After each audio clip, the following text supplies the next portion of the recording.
بچه‌های عزیز، خیلی که شما میدونید روز 1 ایون روز کودکان میدونید بچه‌های عزیز. شروع میکنیم و درس امروزه مرحمت عبور میکنیم. السلام ای آنکه مشتاقی بهاری، السلام السلام بر تاجیکی اولاد سامان، السلام ای وطن تو گوهری جانی منی، نوری چشم و عقل و وجدانی منی. 1 ایون روزی کودکان، برای آن روز را جشن میگیریم که کودکانی تمام جهان در فضای آرام، صلح و دوستی و برادری، آسایشتگی عمر به سر برند. ما سفید و زرد و سرخ و سیاه، همه ما یکیم آدمیم، نور چشمانی مادر پدر، صبح امید یک عالمیم. این زمان گرچه ما نورسیم، جمعه می شود فردا کلام، میدهد قسمت خود به ما با دل پوری زمین و زمان. ما سفید و زرد و سرخ و سیاه، همه ما یکیم آدمیم، نور چشمانی مادر پدر، صبح امید یک عالمیم.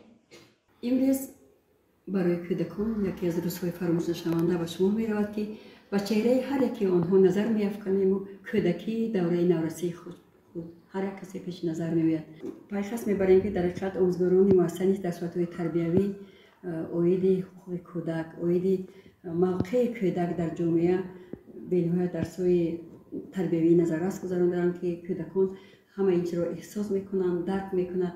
دنیای کودکانه دنیای رنگین و زیبا می باشد و حکومت جمهوریمون، پرزیدنت جمهوریمون مخصوص و مقام کودک و حقوق کودک اهمیت خاصه دادن. بیهوده نگفتن که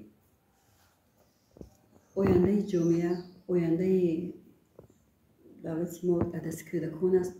ما با کودکان باوری خاصه داریم، با کودکان خودمون که با تمام جد و جهد آموزگاران کوشش میکنن که کودکان رو در راهی وطن دوستی، خویشتن‌شناسی، مهنت دوستی و حرمت و احترام یکدیگر آنها را تربیت نمایند. امروز دنیای آنها بی‌غش و بی‌آلوده است که هر یکی به چهره‌های آنها آنچنان آنها خوشنودند که و میخواهند که همه روزشان انمی خیلی آفتابی باشد، همیشه صبح در بالای سرشان پایدار باشد و جلو دهد و کبوتری سفید آنها بلند پرواز باشد.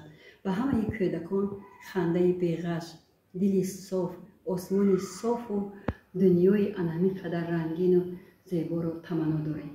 شریفم مومینکت آموزگار دارم، در انجمن به دستت چون تحفه سپارم. شریفم مومینکت آموزگار دارم، در انجمن به دستت چون تحفه سپارم. بهر سپاس خاطر دستت همه فشارم، منت پذیرم از تو دایم بر روزگارم. بهر سپاس خاطر دستت همه فشارم، منت پذیرم از تو دایم بر روزگارم. زیر و